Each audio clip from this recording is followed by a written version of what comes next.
नमस्कार, आप देख रहे हैं न्यूज ब्रीफ। मैं हूं आपके साथ आशा सरमाल। चलिए शुरुआत करते हैं जम्मू कश्मीर से जुड़ी खबरों की। जम्मू कश्मीर में बर्फबारी और भारी बारिश के कारण प्रमुख मार्गों पर यातायात को कुछ समय के लिए यहां निलंबित करना पड़ा है। उत्तरी कश्मीर की राजधानी टॉप और मुगल रोड पर पीर की गली में बर्फबारी के कारण गुरेज बानीपुरा मार्ग और राजौरी पुंछ शोपिया मार्ग पर यातायात स्थगित कर दिया गया है। अधिकारियों ने कहा कि फिसलन भारी होने की वजह से परिस्थितियां और ज्यादा अनुकूल हो गई हैं। हिमस्खलन के जोखिम के कारण एहतियाती तौर पर इसे बंद कर दिया गया है। बाद में मौसम में सुधार होने और मार्गों से बर्फ हटाने के बाद मुगल रोड और अन्य सहित मार्गों को भी यातायात के लिए फिर से खोल दिया जाएगा। बात करेंगे मौसम के हवाले से। पिछले 24 घंटे में पीर पंजाल के मैदानी इलाकों में बारिश और अपर रीचेस में हैवी स्नोफॉल हुई, जिसको लेके जो है टेम्परेरी आज सुबह ही जो है ट्रैफिक की आमदोरफ्त के लिए मुगल शाहरा को बंद कर दिया गया था। अभी अभी जो है ट्रैफिक डिपार्टमेंट मुगल रोड से बात हुई, उन्होंने कहा है कि ट्रैफिक को जो है अभी कुछ ही समय पहले बहाल कर दिया गया है, क्योंकि खराब मौसम की वजह से जो है सुबह ही जो है ट्रैफिक को बंद करना पड़ा। उसके बाद जो है बीआरओ ने जो है क्लियरेंस जो स्नोफॉल जो इस शाहरा पर पड़ी थी उसको क्लियरेंस किया और अभी जो है ट्रैफिक को बहाल कर दिया गया है। ट्रैफिक डिपार्टमेंट से जब बात की, उन्होंने कहा है कि इस शाहरा पर विजिट करने से पहले ट्रैफिक कंट्रोल रूम से राब्ता करें और उसके बाद ही इस शाहरा पर विजिट करें। मैं आकाश बड़ी, गुलिस्तान न्यूज, सुरनकोट। तो फिलहाल आपने देखा कि भारी चेतावनियों के बीच में जिस तरह से अमला डटा और अब उसके बाद यातायात के लिए इस रास्ते को खोल दिया गया है, आवाजाही के लिए पूरी तरह से खोल दिया गया है। आगे बढ़ जाते हैं। श्री माता वैष्णो देवी कटरा रेलवे स्टेशन से पहली बार कश्मीर की प्रसिद्ध फूड चेरी मालगाड़ी से ही भरकर, ये फ्रूट है चेरी, मालगाड़ी में भरकर मुंबई के लिए रवाना होगी और आज सुबह लगभग 6:30 बजे के करीब कश्मीर से आए हुए ट्रकों से फूड को ट्रेन में यहां शिफ्ट किया गया है। वहीं श्री माता वैष्णो देवी कटरा रेलवे स्टेशन से चलकर मुंबई जाने वाली सराय एक्सप्रेस के साथ इस मालगाड़ी के डिब्बे को जोड़कर सुबह 10 बजे रवाना किया जाएगा। फ्रूट को लेकर कश्मीर से आए हुए फ्रूट के व्यापारियों ने भारतीय रेलवे का आभार जताते हुए कहा कि जल्द ही भारतीय रेलवे को अब कश्मीर से भी मालगाड़ी को शुरू कर देना चाहिए, ताकि कश्मीर से अन्य राज्यों में फ्रूट और ड्राई फ्रूट को ले जाने में आसानी हो। उन्होंने कहा कि इस व्यापार में भी काफी ज्यादा वृद्धि होगी। मेरा नाम अली मोहम्मद है। मैं new Kashmir fruit association Srinagar से हूँ। तो हमारा जो ये फ्रूट हम शुरू कर रहे हैं पहली दफ़ा यहाँ से कटरा से, तो हमें दिक्कत थी काफ़ी ट्रेनों की, हमें अमृतसर या फिर पंजाब भेजना पड़ता था। ये हमें काफ़ी सहूलियत होगी। ये जो हमारा यहाँ हार्टिकल्चर है और जो रेलवे का सिस्टम है, उन्होंने हमें इसमें काफ़ी वसादत की, तो इसकी वजह से हम इसमें थोड़ा शुरू कर रहे हैं और इंशाल्लाह कामयाब हो जाएंगे तो ज़्यादा माल हो जाएगा। हम उम्मीद करते हैं जल्द से जल्द ये ट्रेन शुरू हो जाए कश्मीर से, और मोदी जी से भी गुजारिश करते हैं कि इसमें ज़रा वसादत करें, जल्दी करें, क्योंकि हमें भी ये तकलीफ दूर हो जाए और आने वाले टाइम में हमें ये सहूलियत हो जाए। ऑपरेशन शील्ड के तहत हीरानगर के सीमावर्ती गांव लौंडी में यहां मॉक ड्रिल का आयोजन किया गया और जिसमें सेना, जम्मू कश्मीर पुलिस, एसडीआरएफ और होमगार्ड के जवानों ने भाग लिया। मॉक ड्रिल के संचालन में यहां एसडीएम हीरानगर फुलेल सिंह की देखरेख में किया गया है। मॉक ड्रिल के दौरान सीमावर्ती लोगों को जागरूक किया गया कि हवाई हमले और अन्य हमलों के दौरान खुद को कैसे सुरक्षित रखें और घायलों को कैसे बचाएं। कर्मचारी हैं, उन्होंने किस तरीके से यहाँ पे रेस्क्यू किया।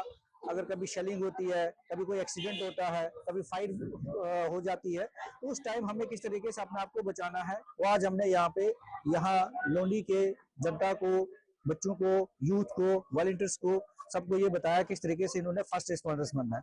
Civil defence as a first responder आप देख सकते हैं कि जब तक गवर्नमेंट एजेंसीज किसी साइट पे पहुंचे, अगर कोई इंसिडेंट हो जाता है, उससे पहले वॉलंटियर्स ने या लोकल लोगों ने किस तरीके से रिस्पॉन्ड करना है, किस तरीके से उन्होंने फर्स्ट रिस्पॉन्डर्स जो है वो क्या ट्रीटमेंट देना है, वो आज के टाइम में सभी को पता होना चाहिए। और मैं आपके थ्रू, आपके माध्यम से जितने भी हमारे हीरानगर सब डिवीजन के निवासी हैं, मैं ये अपील करूंगा कि सिविल डिफेंस की जो मोटी मोटी जो टेक्निक्स हैं, वो लगभग सभी यूथ को, बूढ़ों को, या जो भी हमारे यहाँ रहने वाले जो निवासी हैं, उन सबको पता होना चाहिए कि हमने किस तरीके से इसको इम्प्लीमेंट करना है और किस तरीके से रिएक्ट करना है। जो आपका फर्स्ट रिएक्शन होता है किसी भी डिजास्टर में या किसी भी इवेंट में, वही मैटर करता है। वो 90% लाइफ सेव कर देता है, जो हमारा फर्स्ट रिस्पॉन्स होता है। और अगर हमारा फर्स्ट रिस्पॉन्स गलत होगा तो किसी की लाइफ जो है, किसी की भी जान जा सकती है, डैमेज बहुत ज्यादा तरीके से हो जाता है। तो ये आज इसी सिलसिले में हमारी ये मॉक एक्सरसाइज थी जो आज हमने तो जम्मू कश्मीर कानूनी सेवा प्राधिकरण यानी कि JKLSA द्वारा दूसरी राष्ट्रीय लोक अदालत के आयोजन में आप देखिए किस तरह से काम हुआ। ऑपरेशन सिंदूर के बाद उपजे तनाव के चलते इसे स्थगित कर दिया गया था, लेकिन हालात सामान्य होने के बाद इसका आयोजन किया गया। District court complex Janipur Jammu में आयोजित दूसरी राष्ट्रीय लोक अदालत का शुभारंभ प्रिंसिपल डिस्ट्रिक्ट एंड सेशन जज जम्मू YB वारनी द्वारा किया गया।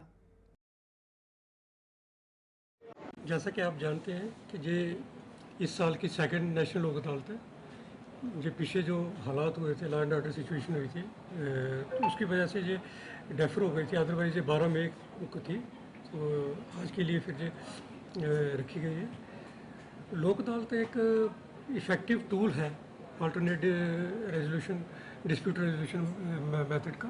तो इसमें लोगों को इनकरेज किया जाता है कि वो अपने जो मसाइल हैं उनका आपस में मिल बैठ के खुद सुलझाएं, ताकि दोनों पार्टीज़ खुशी खुशी वापस जाएं, दोनों के लिए विन विन सिचुएशन हो। और लिटिगेशन का बेस्ट फॉर्म ऑफ रेजोल्यूशन अगर कोई है तो वो लोक अदालत है। इसके बाद कोई अपील नहीं है, कोई आगे फर्दर इसका कोई रेपरकशंस नहीं है। सीधा जब पार्टीज़ ने दोनों ने मिल के आपस में किया है तो उस आर्डर को इमीडिएटली उस पर अमल भी हो जाता है। तो इसलिए हम सबकी तरफ से यही एक कोशिश रहती है कि लोगों के मसाइल जो भी हैं उनका कोई ऐसा हल निकले जो कि फॉरएवर के लिए हो। और बेस्ट तो वही है जो लोग खुद करते हैं। इस साल में कितनी बार होता है? इसमें 4 नेशनल लोक अदालत होती हैं, तो जो कि नालसा के गाइडलाइंस के अंडर ऑर्गेनाइज की जाती हैं। ये इस साल की सेकंड नेशनल लोक अदालत।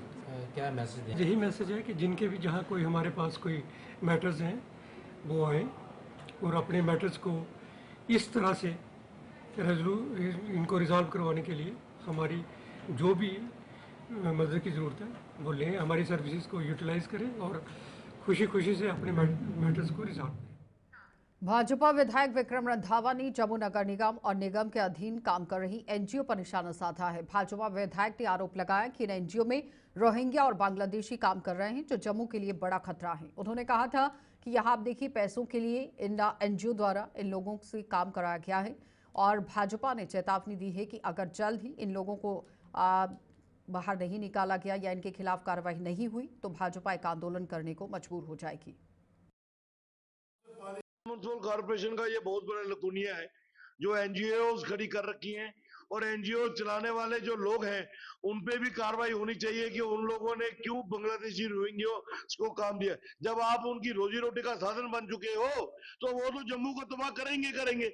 आज बांग्लादेशी रोहिंग्या कश्मीर में दिखता ही नहीं है। ये जाए ना कश्मीर में, वहां काम करके दिखाएं। लेकिन क्योंकि जम्मू के जयचंद ऐसे हैं जो NGO चला रहे हैं और वो जम्मू की गद्दारी का सबसे बड़ा नमूना बन चुके हैं। वो लोग, उनको अपनी रोजी रोटी का साधन चलाना है, अपने बच्चों के लिए तो कैंसर पाल रहे हैं, या दूसरों के बच्चों के लिए भी बांग्लादेशी रोहिंग्या रूपी कैंसर पाल रहे हैं। हम इसका विरोध पुरजोर कर रहे हैं। आने वाले दिनों में अगर इसके लिए मूवमेंट भी खड़ी करनी। तो भारत तिब्बत संघ जम्मू कश्मीर इकाई ने देशवासियों से चीन के सामान का बहिष्कार करने की अपील की है। इस मुद्दे को भारतीय तिब्बत संघ द्वारा जम्मू में एक प्रेस कॉन्फ्रेंस के द्वारा किया गया है। यानी कि आप देखिए इस मुद्दे पर चर्चा हुई। प्रेस कॉन्फ्रेंस को संबोधित करते हुए भारत तिब्बत संघ जम्मू कश्मीर इकाई की प्रभारी डॉक्टर कुलदीप शर्मा ने कहा कि उन्होंने यहां पर यह कह दिया है कि चीन की अर्थव्यवस्था का मुख्य स्रोत भारत है। चीन भारत से पैसा कमाकर हथियार बनाता है और उन्हें पाकिस्तान को देता है। उन्होंने लोगों से चीन के सामान का पूरी तरह से बहिष्कार करने की अपील की। चीन का बनाया हुआ सामान जो भारत में बहुतायत तरीके से आता है और बहुत ही ज़्यादा बिकता है। अगर आप ये देखें कि चाइना की अर्थव्यवस्था का जो मेन स्रोत है वो भारत में उसका सामान बिकता है, जबकि सामान बहुत घटिया है लेकिन वो सस्ता करके ज़्यादा सप्लाई करता है और हम लोग उसको खरीदते हैं।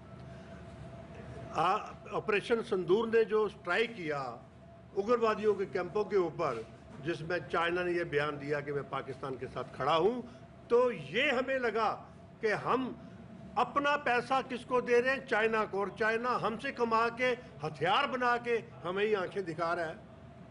1962 में आप शायद नहीं समझते होंगे, मैं छोटा बच्चा था, तब भी चाइना ने हिंदू चीनी भाई भाई का नारा दिया था। भाजपा महिला मोर्चा की मुख्य प्रवक्ता रितिका त्रेहन ने आज एक प्रेस कॉन्फ्रेंस को संबोधित करते हुए डोडा के सरकारी मेडिकल कॉलेज और अस्पताल में स्त्री रोग और प्रसूति विभाग की प्रमुख और एसोसिएट प्रोफेसर डॉक्टर मधु चिब के साथ डोडा से आप विधायक महराज मलिक के अभद्र और अनैतिक व्यवहार की ही कड़ी निंदा की। मीडिया कर्मियों को संबोधित करते हुए रितिका ने घटना को बेहद निंदनीय और घृणित बताया। त्रेहान ने यहां विधायक के ही खिलाफ सोशल मीडिया प्लेटफॉर्म का इस्तेमाल कर सार्वजनिक रूप से उनकी यहां आप देखिए बेइज्जती करने की बात कह दी, उन्हें धमकी देने और उनके खिलाफ अपमानजनक टिप्पणी करने के लिए सख्त कार्रवाई की मांग कर दी। उन्होंने एलजी मनोज सिन्हा और सीएम उमर अब्दुल्ला से आप विधायक के खिलाफ तत्काल कार्रवाई करने की मांग की। भाजपा की मुख्य प्रवक्ता ने यह चेतावनी दी है कि अगर आप विधायक पर कार्रवाई में देरी हुई तो 2 महिला मोर्चा सड़कों पर यहां उतरने पर मजबूर हो जाएंगी।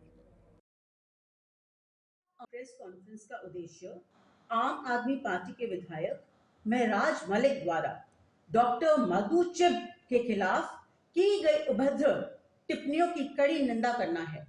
उनकी अशोभनीय भाषा और व्यवहार भारतीय संस्कृति के मूल्यों के विरुद्ध है। आपके माध्यम से ये मैं माननीय उपराज्यपाल जी मनोज सिन्हा जी और मुख्य मंत्री श्री उमर अब्दुल्ला जी से अपील करती हूं कि विधायक महराज मलिक के खिलाफ सख्त से सख्त कार्रवाई की जाए। एक तरफ पूरा भारत ही नहीं, विदेशी में भी, विदेश से सारे के सारे जितने भी लोग हैं, ऑपरेशन सिंदूर में नारी शक्ति ने जो गौरव गाथा लिखी है उसका गुणगान हो रहा है। ऐसे समय में एक डोडा के चुने हुए प्रत्याशी ऐसा अमानवीय व्यवहार एक लेडी डॉक्टर के प्रति नाकाबिले बर्दाश्त है और इसलिए हम इन एमएलए के खिलाफ कड़ी से कड़ी कार्रवाई की मांग करते हैं। और इसके साथ साथ मैं ये भी कहना चाहती हूं कि अगर इनके खिलाफ कानूनी कार्रवाई में देरी हुई तो भारतीय जनता पार्टी महिला मोर्चा अपना क्रोध सड़कों पर उतारेगी। तो जम्मू के रेलहेड कॉम्प्लेक्स स्थित वक्फ कॉम्प्लेक्स में ही जम्मू कश्मीर वक्फ बोर्ड द्वारा एक बैठक का आयोजन किया गया। बैठक की अगुवाई वक्फ बोर्ड की चेयरपर्सन डॉक्टर सैयद रक्षा अंद्राबी द्वारा की गई। बैठक में ईद अल अजहा की तैयारियों को लेकर और साथ ही साथ यहां ईद की नमाज के समय को लेकर चर्चा की गई। जानते हैं कि ईद का आमद है और आज हमने यहाँ पे एडमिनिस्ट्रेशन के साथ जम्मू कश्मीर वक्फ बोर्ड के ऑफिस में मीटिंग की। एडमिनिस्ट्रेशन के साथ साथ हमारे सिविल सोसाइटी, आइमा हजरात, इमाम ख़तीब सारे यहाँ पे थे ताकि एडमिनिस्ट्रेशन को भी ये हिदायत दी जाए। जानते हैं सारे कि जम्मू कश्मीर वक्फ बोर्ड के ही अंडर जितने भी हमारे मसाजिद, जितने भी हमारी दरगाहें, ईदगाह सारे जम्मू कश्मीर वक्फ बोर्ड के अंडर आते हैं और जो ये इंतज़ामात ये सारे वक्फ के अंडर होते हैं। चाहे ईद की नमाज है, चाहे वो मस्जिद में है, ईदगाह में है और किसी दरगाह में भी है, तो वो वक्फ के अंडर आता है। और इस सिलसिले में हमारे आइमा हजरात की बहुत बड़ी तादाद जो वक्फ के अंडर हैं, तो उनके ज़िम्मे रहती है ये ज़िम्मेदारी ईद की नमाज और बाकी जो मजहबी रसूमात हैं वो आइमा हजरात और इमाम ख़तीब के ये ज़ेर एहतमाम रहता है। और बाकी जो एडमिनिस्ट्रेशन उसके बगैर पॉसिबल नहीं है। हमारी सिक्योरिटी, हमारा पावर, हमारा फूड एंड सप्लाईज, जेएमसी, वो सारे यहाँ पे थे। ड्यूकॉम ऑफिस से एडीसी साहब खुद तशरीफ़ लाए थे और तमाम सिक्योरिटी के और बाकी एडमिनिस्ट्रेशन के लोग यहाँ पे तशरीफ़ फरमा थे। सबों ने अपनी बात भी बताई और एडमिनिस्ट्रेशन ने इंतज़ामात किए हुए हैं। अब सारे डीसी साहिबान और जो मैजिस्ट्रेट्स हैं वो इन सब चीज़ों का देखेंगे और किसी को कोई तकलीफ़ ना हो, चाहे वो कुर्बानी की बात रहेगी, जानवरों की बात रहेगी और ख़ासकर खाने पीने की चीज़ जो इंतज़ामात इसमें रहते हैं उसमें सबसे ज़्यादा प्रॉब्लम रहती है कि रेट्स का बढ़ना उसी टाइम पे या कोई चीज़ ख़राब होनी। तो इसमें बहुत सारे खदशात होते हैं। फूड एंड सप्लाईज और फूड सेफ्टी एक्ट के अंडर जो भी हमें प्रिवेंशंस उठाने हैं वो सारे बता दिया गया आपके सामने, और हमें उम्मीद है कि ये ईद खुशियाँ लाएगी। जो हमने अभी तक यहाँ पे देखा भी, जो हमारा ऑपरेशन सिंदूर था और जो यहाँ पर बहुत सारे हमारे राजौरी पुंछ में जान जो हमारे शहीद हो गए वो हमारे परिवार के हिस्से हैं, उन शहीदों को भी हमने आज यहाँ पे श्रद्धांजलि दी। और ये भी है कि आइंदा अल्लाह करे कि यहाँ अमन व अमान हो और ये ईद खुशियाँ लेके आएँ, और तमाम चीज़ें जो एडमिनिस्ट्रेशन के साथ यहाँ पे डिस्कस हुई वो सारी चीज़ें हम ज़मीनी सतह पे लाएँ। खासकर पावर, बिजली और सफाई का मामला जो ज़ेरे बहस रहा उस पे बात हुई, यहाँ सारे मौजूद थे, और मुझे उम्मीद है कि हर एक चीज़ अच्छे से होगी। और ईद 7 तारीख को है और हम ईद खुशी से। तो भाजपा की विधायक आरएस पठानिया की एयरफोर्स पर दिए गए बयान को लेकर सियासत गर्मा गई है। कांग्रेस ने आरएस पठानिया के बयान की यहां कड़ी निंदा की है और इसे सेना का अपमान बता दिया। भाजपा नेतृत्व से आरएस पठानिया के खिलाफ कड़ी कार्रवाई करने की मांग कर दी गई, क्योंकि उन्होंने जिस तरह का बयान दिया उसी को लेकर कार्रवाई की मांग की जा रही है। तो डोडा में भी आप देखिए किस तरह से जम्मू कश्मीर प्रदेश युवा कांग्रेस उधमपुर ईस्ट से भाजपा विधायक आरएस पठानिया द्वारा अपमानजनक टिप्पणी के खिलाफ शांतिपूर्ण विरोध प्रदर्शन किया। जेकेपीवाईसी के इस अवसर पर प्रदेश युवा कांग्रेस के प्रदेश महासचिव स्वर्णवीर सिंह ने ये कह दिया है कि ऐसे समय में जब हमारे सशस्त्र बल पाकिस्तान के साथ बढ़ते तनाव के बीच में रक्षा की पहली पंक्ति के रूप में खड़े हैं, ऐसा बयान न केवल बेहद अपमानजनक है बल्कि राष्ट्रीय अखंडता पर भी हमला है। उन्होंने भाजपा नेतृत्व से आरएस पठानिया के खिलाफ कड़ी कार्रवाई करने की मांग कर दी। इनके नेता आप देखो सिर्फ सियासत करने के तुले हुए। आप देखो कंटिन्यूसली ऑपरेशन सिंदूर के बाद कंटिन्यूसली इनके लीडर्स के ऐसे बयान आ रहे हैं जिससे कहीं ना कहीं देश के लोगों को, देश की जनता को और यहाँ तक कि देश के सेना को दुख हो रहा है, क्योंकि ये उनके लोगों को बिल्कुल भी इज्जत नहीं दे रहे। इसी वजह से यूथ कांग्रेस पूरे इंडिया में हर जगह प्रदर्शन कर रही है। और जिस तरह से यहाँ के local MLA Jammu and Kashmir के उधमपुर से जो विधायक है पठानिया साहब, आरएस पठानिया, उन्होंने बड़ी शर्मनाक बयान दिया है कि एयरफोर्स निकम्मी है, एयरफोर्स सोई होती है। और एक तरफ इन्हीं के लीडर्स बोलते हैं, बड़ी बड़ी बातें करते हैं कि ऑपरेशन सिंदूर में इन्होंने जी बचाया। क्या एक तरफ आप कैसी बड़ी बड़ी बातें करते हो, एक तरफ आप ही के लीडर हमारी इंडियन फोर्सेस को गलत तरीके मतलब गलत बयान उनके ऊपर करते हैं। हम तो सिंपल सी हमारी डिमांड ये है कि आरएस पठानिया के ऊपर एक्शन हो और उनको सबसे पहले तो उनको बीजेपी वाले उनको बाहर निकालें। बड़ी बड़ी बातें करते हो। एक तरफ आप ये कहना चाहते हो कि सब कुछ अगर देश में कुछ अच्छा होता है तो बीजेपी करती है, लेकिन जब इनके लीडर्स को गलत बयान देते हैं फिर ये लोग बोलते हैं नहीं हमारे बयानों के साथ।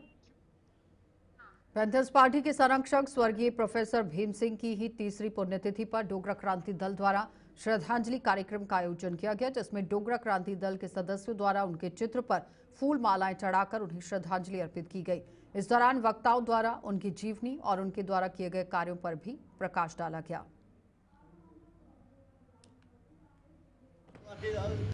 प्रोफेसर भीम सिंह जी की तीसरी पुण्यतिथि पर जहां हमने छोटा सा प्रोग्राम रखा हुआ है।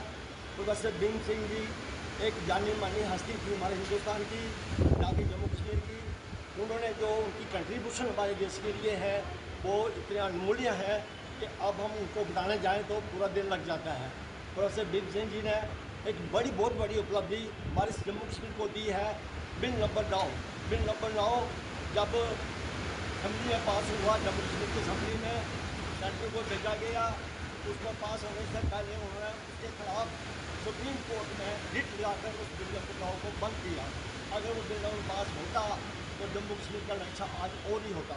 तो इसीलिए हम प्रोफेसर भीम सिंह जी के जो ये उनकी कुर्बानियाँ हैं हमारे जम्मू कश्मीर उनका ऋणी है, हम उनको ऋण। बिश्नोई विधायक राजीव भगत ने पंडोरिया ब्राह्मणा गांव का दौरा किया। अपने दौरे के दौरान विधायक द्वारा सड़क के निर्माण कार्य का उद्घाटन किया गया। इस सड़क के निर्माण पर 3 करोड़ रुपए की लागत आएगी। इस मौके पर गांव के पूर्व सरपंच प्रीतम सिंह सहित गांव के अन्य लोग मौजूद रहे। विधायक ने कहा कि लोगों की पिछले कई सालों से इस सड़क को बनाने की मांग थी, जिसे आज पूरा कर दिया गया। आज हम जहाँ पंडोरिया ब्राह्मणा से लेकर शमशान घाट तक जो 2 किलोमीटर की स्ट्रेच से रोड रोड है अप्रॉक्सीमेटली 3 करोड़ की लागत से जो बन के तैयार हो रही है, इसकी हम इनॉग्रेशन कर रहे हैं। मैं और हमारे जो जहाँ के सरपंच हैं और हमारे मंडल प्रधान शंकी जी और जितने भी पंडोरी ब्राह्मण के जितने परमानेंट लोग हैं, आज हम सब ने मिलकर इसकी इनॉग्रेशन की है। ये काफ़ी पुरानी लोगों की डिमांड थी, यहाँ आने जाने में लोगों में काफ़ी प्रॉब्लम होती थी। मैं खुद कई बार आया था जहाँ पे, तो जब बारिश होती थी तो यहाँ बुरा हाल हो जाता था। अब ये रोड बनने से एक तो लिंक रोड बन जाएगा, मखनपुर तक जब लिंक हो जाएगा, जिससे काफ़ी जो शॉर्टकट रास्ता बन जाएगा, जिससे गांव के लोगों को बहुत जैसे आने जाने में सहूलत मिलेगी। और ये काफ़ी पुरानी डिमांड थी लोगों की, आज इसको पूरा किया गया और आज पंडोरिया ब्राह्मण के लोगों में इसके लिए बहुत बहुत मुबारकबाद देता हूँ। ये सभी ने मिलकर इसका प्रयास किया है, आज हम इसकी इनॉग्रेशन कर रहे हैं। और जैसे कि आज हम लोगों से मिलकर उन्होंने डिमांड रखी है कि एक पुल रखा है, बहुत जल्द हम नेक्स्ट प्लान में इसको प्लान बना के इसको रखेंगे, कोशिश करेंगे नेक्स्ट प्लान में इसको बढ़वा के पुल का काम भी जल्द से जल्द शुरू करवाएंगे और ब्राह्मण के लोगों को इसकी निजात गिफ्ट देंगे इसका। क्योंकि जब पुल भी बन जाएगा, एक मखनपुर तक लिंक रोड बन जाएगा, वहाँ एक शॉर्टकट रास्ता बन जाएगा, ये आने जाने में लोगों को काफ़ी सहूलत होगी। जो हमारे बच्चे पढ़ने के लिए आगे पीछे जाते हैं उनको भी बहुत सहूलत होगी। एक बार अंत में फिर मैं सभी ब्राह्मणों के लोगों को इस रोड के बनने में इसकी बहुत बहुत मुबारकबाद है। तो जम्मू के अपर जैन बाजार एसोसिएशन द्वारा हर महीने के आखिरी दिन लंगर का आयोजन किया जाता है। आज भी महीने के आखिरी दिन एसोसिएशन द्वारा लंगर का आयोजन किया गया, जिसमें भाजपा विधायक युद्धवीर सेठी भी शामिल हुए और लंगर का शुभारंभ किया गया। मैं अपनी तरफ से और भारतीय जनता पार्टी की तरफ से अपर जैन बाजार एसोसिएशन को हार्दिक शुभकामनाएं देता हूं। जो मासिक जो लंगर ये लोग अपने बाजार में लगाते हैं और पिछले कई वर्षों से ये लंगर लगाया जा रहा है। इसके जो हमारे अध्यक्ष हैं श्रीमान अरुण सेठी जी हैं, हमारे यहाँ के चेयरमैन हमारे कलभूषण आनंद जी हैं और सभी विकास जी और सभी पदाधिकारीगण और जो सामाजिक कार्य ये लोग करते हैं इस एसोसिएशन की तरफ से, ये सराहनीय है। आने वाले समय में भी ये जिस प्रकार गरीबों की सेवा करते हैं, भगवान करे इनकी जो दुकानें हैं उन पे बरकत पड़े, ये भी अपने परिवार। तो जम्मू के बड़ ब्लॉक के ही राजपुरा में किसानों ने जम्मू कश्मीर कृषि विभाग के खिलाफ प्रदर्शन किया है। प्रदर्शन कर रहे किसानों का आरोप था कि कृषि विभाग द्वारा उन्हें आलू का बीज उपलब्ध कराया गया था, लेकिन 4 महीने के बाद उनके खेत में से केवल एक ही आलू निकला है। किसानों के मुताबिक कृषि विभाग के इस घटिया बीज की वजह से उन्हें भारी नुकसान हुआ। किसानों का आरोप है कि विभाग के अधिकारियों ने अच्छा बीज नहीं दिया है और वो चाहते तो यहाँ पर ये काम कर सकते थे, लेकिन फिलहाल अपने चहेतों को उन्होंने ये बेच दिया है। उन्होंने घटिया बीज देने वालों के खिलाफ कड़ी कार्रवाई करने की मांग की। कि ये महकमे ने जो बीज दिया है वो आप देख रहे हैं, कैमरे में भी दिख रहा है और खेत में भी आपने देखा है। ये बिल्कुल नालायकी है महकमे की और इन पे बिल्कुल कोई एक्शन होना चाहिए। और एक बात बताऊं, इनको बोला गया, हमारे पंच हैं हम जिन्होंने आलू लगाए हैं, उन्होंने बोला कि आकर देखो, कोई भी महकमा इधर आया नहीं। और गरीब लोग कहाँ जाए? मेरे ख्याल कम से कम इनका 60-70 हजार रुपये खर्चा आया होगा। ये कौन देगा इनको? इधर जिसने जो भी महकमे से लिया वो सब खराब है। ये आप देख ही रहे हैं, एक आलू लगाया एक ही आया और दो होते तब भी बोलता दुगने हो रहे हैं। ये कैसे होगी? ये हो नहीं सकती, क्योंकि जो पीछे से प्रधानमंत्री जी या दूसरे बोलते हैं भाई ये होगा, लेकिन जो आगे चोर बैठे हैं वो बीज ही नहीं सही देते। जो सही बीज है वो अपने सिफारशों को देते हैं, सिफारशी आदमी होते हैं जहाँ दुकानदारों को बेच देते हैं। जी मड़ ब्लॉक का आदमी हूँ और मैंने शेख नाल आलू लगाया है। देखो बीज मैंने हाथ में पकड़ा हुआ है, ये बूटे पौधे, इसमें एक भी दाना नहीं है। जो बीज लगाया वो बीज ऐसे कैसा, इसके कोई नीचे और देखो कोई फल बिल्कुल नहीं इसमें पड़ रहा है। हमारी जो इकम है वो भी पूरी कहाँ है, ट्रैक्टर की बुआई भी बराबर नहीं होगी। 4 महीने इंतजार रहा, मेहनत भी हमारी गई, बीज भी गया, सब कुछ गया। क्या कहना चाहिए एग्रीकल्चर को? यही देखो ये आप कैसा बीज देते हैं आप लोगों को, किसानों को ये जो बीज दिया हुआ ये किसान मारा जाएगा। 6 महीने इंतजार कर, 4 महीने 6 महीने इंतजार कर, उसको कुछ मुनाफा नहीं हुआ, उल्टा उसकी जेब से खर्चा चला जाएगा, तो ये किसान क्या करेगा? सर हमने बीज लिया डिपार्टमेंट से, मैंने खुद भी ये लगाया है, लेकिन इसके नीचे आप उखाड़ रहे हैं, एक भी आलू नहीं निकल रहा है। जो बीज है इनका वो वैसे का वैसा ही पड़ा हुआ है। हमारे कई किसानों ने ये बीज लगाया हुआ है, लेकिन सभी का यही हाल है। डिपार्टमेंट से लिया था? डिपार्टमेंट से। तो क्या कहना चाहेंगे एग्रीकल्चर को? एग्रीकल्चर से क्या कहेंगे, हमें आ रही तो 4 महीने की मैंने जो पानी में चल गई, खर्चा अलग से हुआ। अब क्या करेंगे हम? महकमे को बोलते हैं तो वो आया ही नहीं कोई भी इधर देखने के लिए। तो किसान की इनकम दुगने करने की बातें तो की जाती है, लगता है कि ऐसे हालात रहे तो फिर किसान कहाँ जाएगा? ये किसान को आत्महत्या कराने। न्यूज ब्रीफ में इतना ही, इजाजत दीजिए, नमस्कार।